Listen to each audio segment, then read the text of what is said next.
اعوذ باللہ من الشیطان الرجیم بسم اللہ الرحمن الرحیم الحمد للہ رب العالمین الصلاۃ والسلام علی محمد وعلی آلہ وسلم۔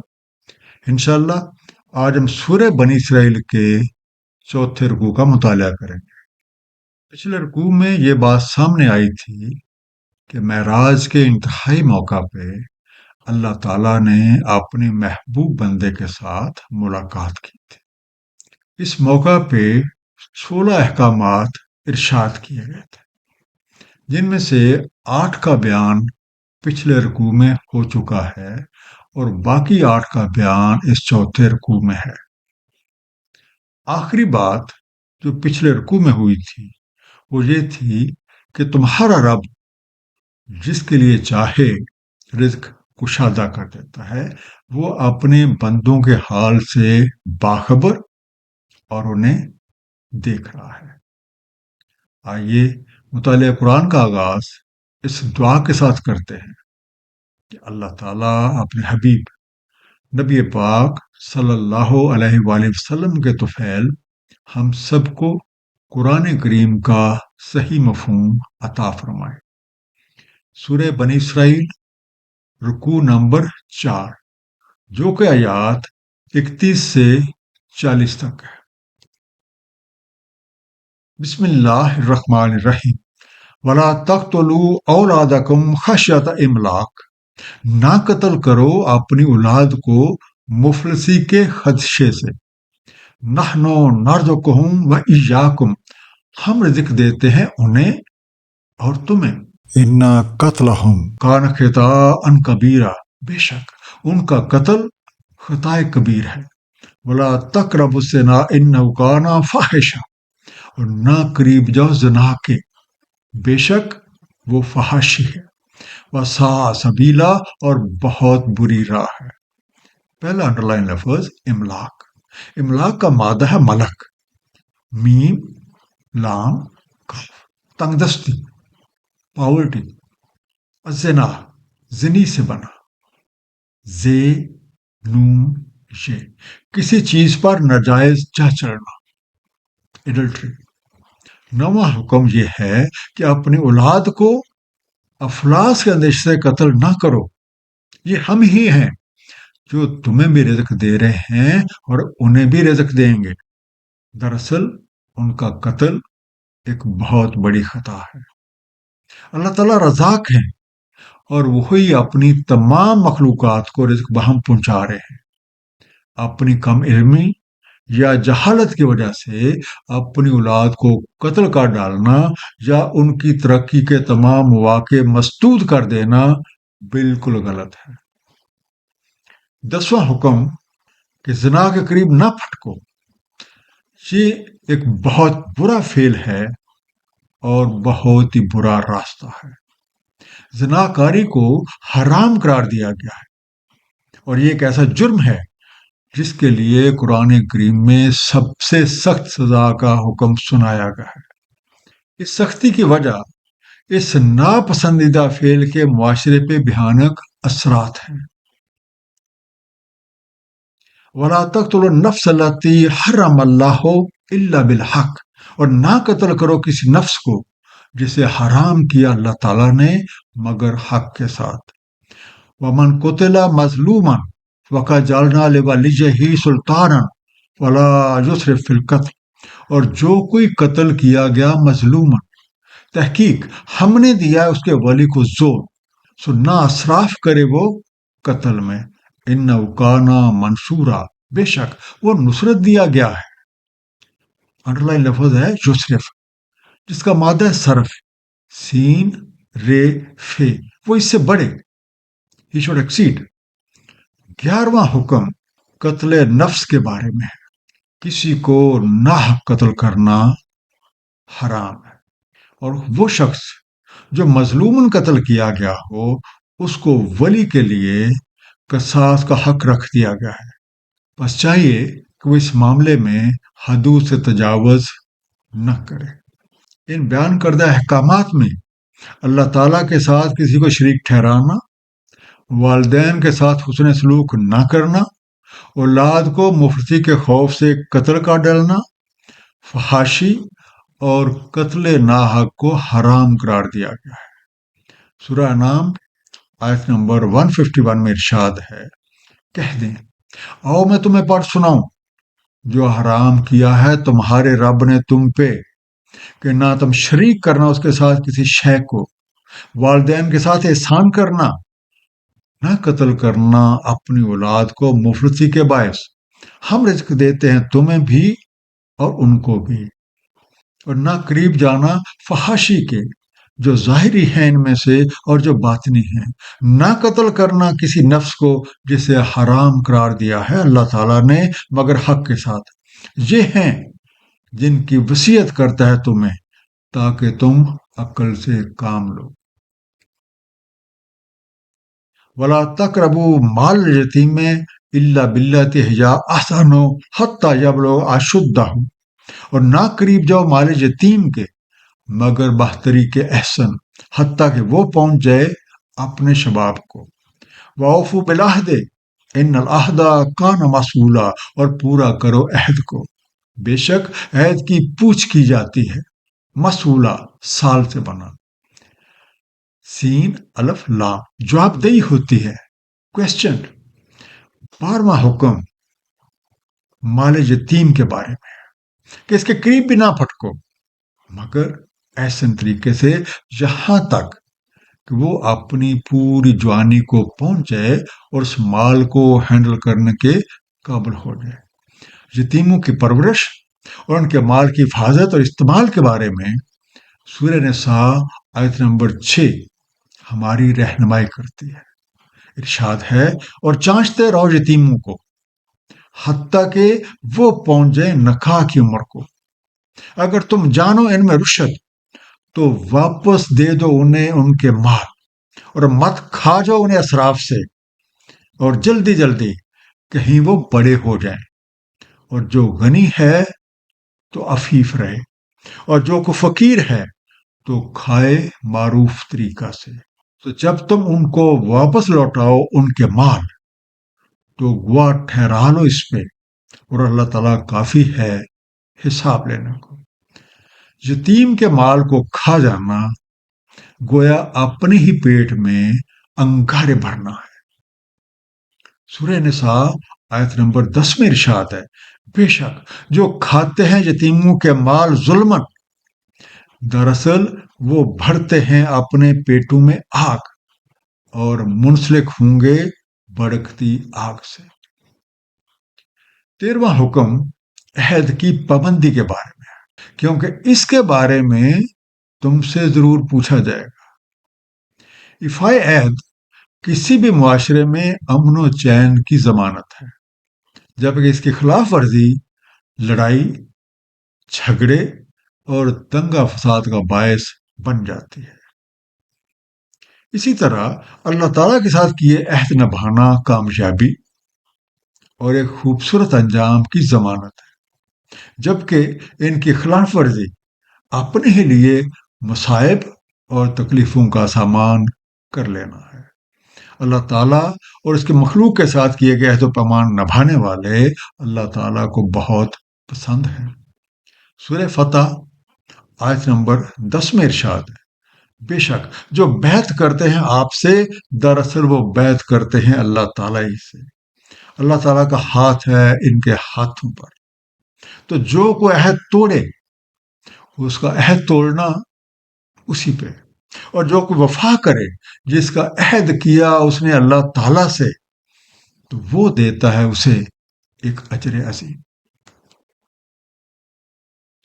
وَأَوْفُوا الْكَيْلَ إِذَا كِلْتُمْ وَزِنُوا بِالْقِسْطَاسِ الْمُسْتَقِيمِ، اور پورا کرو ناپ جب تم ناپو، اور وزن کرو ٹھیک ترازو سے۔ ذَلِكَ خَيْرٌ وَأَحْسَنُ تَأْوِيلًا، یہ بہتر ہے اور تعویل کے لحاظ سے احسن ہے۔ وَلَا تَقْفُ مَا لَيْسَ لَكَ بِهِ علم، اور نہ پیچھے پڑ جس کا تمہیں علم ہی نہیں۔ ان السمع والبصر والفؤاد کل اولئک کان عنہ مسئولا، بے شک سماعت اور بصارت اور فات، ان سب کے بارے میں اس سے پوچھ کی جانے والی ہے۔ قائل، کاف یہ لام، کسی چیز کو پیمانے کے ساتھ ناپ کر دینا۔ میّر، تکفو، اس کا مادہ کفو، کاف فی وہ، کسی کے پیچھے لگنا یا پیچھے پڑ جانا، پرسو۔ 14واں حکم ناپ تول کے بارے میں ہے۔ ارشاد ہے، جب بھی پیمانے سے دو تو پوری طرح بھر کر دو، اور تولو تو ٹھیک ترازو سے تولو، اور یہ اچھا طریقہ ہے اور اس کا انجام بھی اچھا ہے۔ اس حکم کی خلاف ورزی کسی بھی معاشرے میں بگاڑ کا سبب بن جاتی ہے۔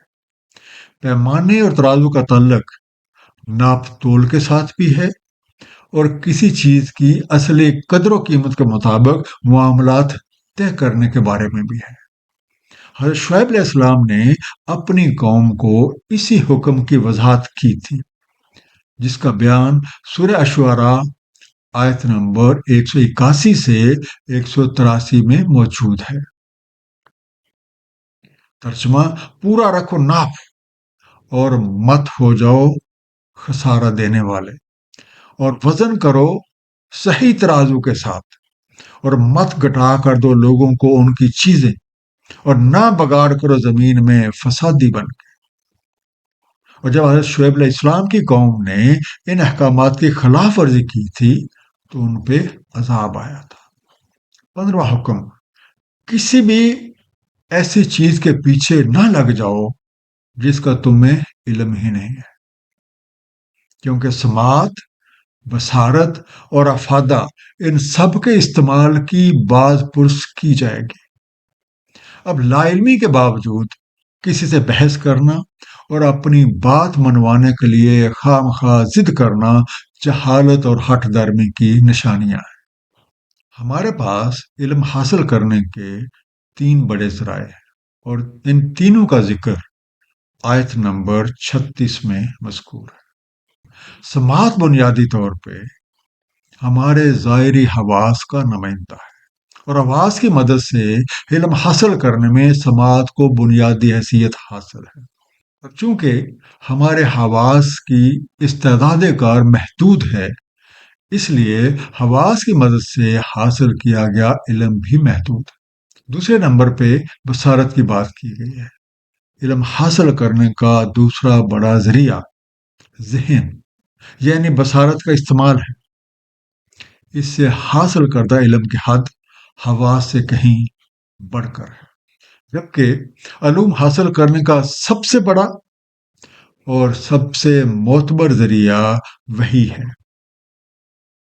اس کے دائرہ کار کی شروعات وہاں سے ہوتی ہیں جہاں عقل اور ذہن کی حد ختم ہو جاتی ہے۔ وحی کا ذریعہ افادہ سے ہے۔ وَلَا تَمْشِ فِي الْأَرْضِ مَرَحًا، اور نہ چل زمین میں اکڑتے ہوئے۔ إِنَّكَ لَن تَخْرِقَ الْأَرْضَ وَلَن تَبْلُغَ الْجِبَالَ طُولًا، بے شک تم ہرگز نہیں پھاڑ سکتے زمین کو، اور نہ ہی تم پہنچ سکتے ہو پہاڑوں کی طوالت کو۔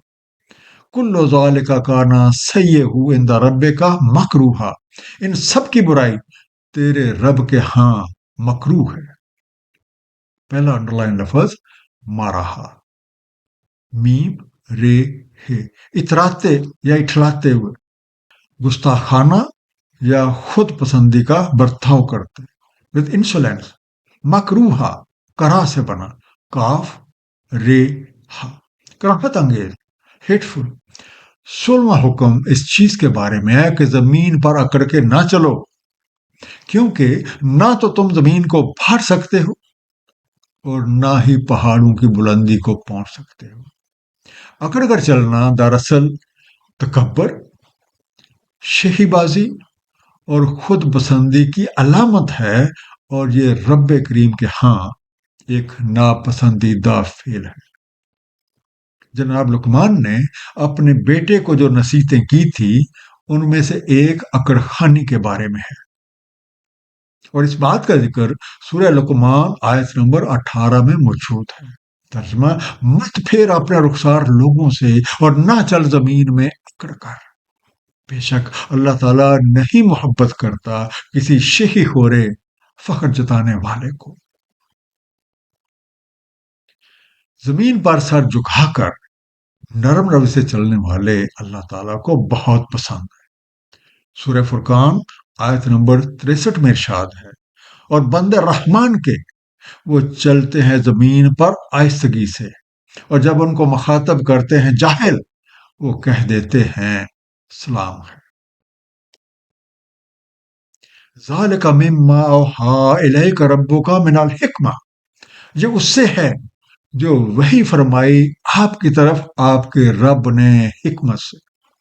ولا تجعل مع اللہ الہا آخر فتلق فی جہنم ملوما مدحورا، نہ بناؤ اللہ کے ساتھ کوئی اور الہ، تم ڈال دیے جاؤ گے جہنم میں ملامت زدہ تتکارے ہوئے. فتلقا، اس کا رکنا لکی، لام کاف شے، بس تم ڈال دیے جاؤ. you should be thrown. یہ وہ آیت مبارکہ ہے جس کی بنیاد پہ یہ کہا گیا کہ بیان کردہ 16 احکامات معراج کے موقع پہ دیے گئے. حضور نبی پاک صلی اللہ علیہ وسلم نے ہمیشہ یہ کوشش فرمائی کہ سارے مسلمان بھائی بھائی بن کر رہیں، آپس میں نہ لڑیں، ایک دوسرے کی حق تلفی نہ کریں، بلکہ ایک دوسرے کے ساتھ پیار و محبت سے رہیں اور ایک دوسرے کے دکھ درد میں شریک ہوں. بلا شبہ نبی پاک صلی اللہ علیہ وسلم کا یہی مشن ہے، جبکہ مسلمان کو مسلمان سے لڑانا، مسلمانوں کو آپس میں دستوں گریباں کر کے فساد و خون خرابہ کرانا شیطان کا مشن ہے. اب اگر کوئی شیطانی خصلتوں یعنی تعصب، نفرت، حقارت اور تفرقہ بازی کو اپناتا ہے تو وہ ایسے راستے پہ چل رہا ہے جو شیطان کا پسندیدہ ہے اور رحمان کا ناپسندیدہ ہے. وَأَصْفَاكُمْ رَبُّكُمْ بِالْبَنِينَ وَاتَّخَذَ مِنَ الْمَلَائِكَةِ إِنَاثًا، تو کیا تمہیں منتخب کیا تمہارے رب نے بیٹوں کے ساتھ اور اس نے بنا لی اپنے لیے ملائکہ سے لڑکیاں. اِنَّكُمْ لَتَقُولُونَ قَوْلًا عَظِيمًا، بے شک تم کہتے ہو ایک بول بہت بڑا. اناسا انس سے بنا، الف نون سے، صنف نازک، کمزور جنس، فیمینن. شیطانی راہوں پہ چلنے والے مخلوقات کو اللہ تعالیٰ کا شریک ٹھہراتے ہیں، اور اس طرح جو کام اللہ تعالیٰ نے حرام قرار دیے ہیں ان کا ارتکاب کر ڈالتے ہیں. اللہ تعالیٰ نے سورہ اخلاص آیت نمبر 3 میں واضح اعلان فرما دیا، لم یلد ولم یولد، نہ وہ کسی کا باپ ہے اور نہ وہ کسی کا بیٹا ہے. اب اس طرح کی سنگین باتیں کرنے والے کسی اور کا نہیں بلکہ اپنا ہی نقصان کرتے ہیں، اور ان کے انجام کے بارے میں پچھلی آیت میں واضح طور پہ خبر کر دی گئی ہے کہ ایسا کرنے والوں کو دھکے دے کے جہنم میں ڈال دیا جائے گا. اس رکوع کا خلاصہ، معراج کے موقع پہ اللہ تعالیٰ نے اپنے محبوب بندے پہ جو انتہائی جامع احکامات نازل فرمائے، ان میں سے 8 کا بیان اس سے پچھلے رکوع میں اور باقی کا بیان اس رکوع میں کیا گیا ہے.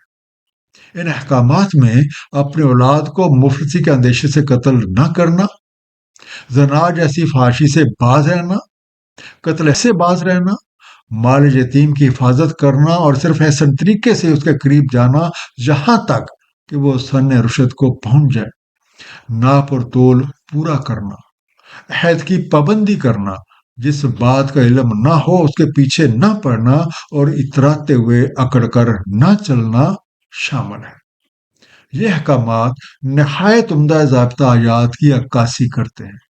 ان پہ عمل درآمد ایک خوبصورت اور پرامن معاشرہ قائم کرنے کا ضامن ہے، جبکہ ان سے روگردانی، بگاڑ، بدامنی اور بے چینی کا باعث بن جاتے ہیں. صدق اللہ العلی العظیم. صلی اللہ تعالی علی حبیبہ محمد و آلہ وسلم.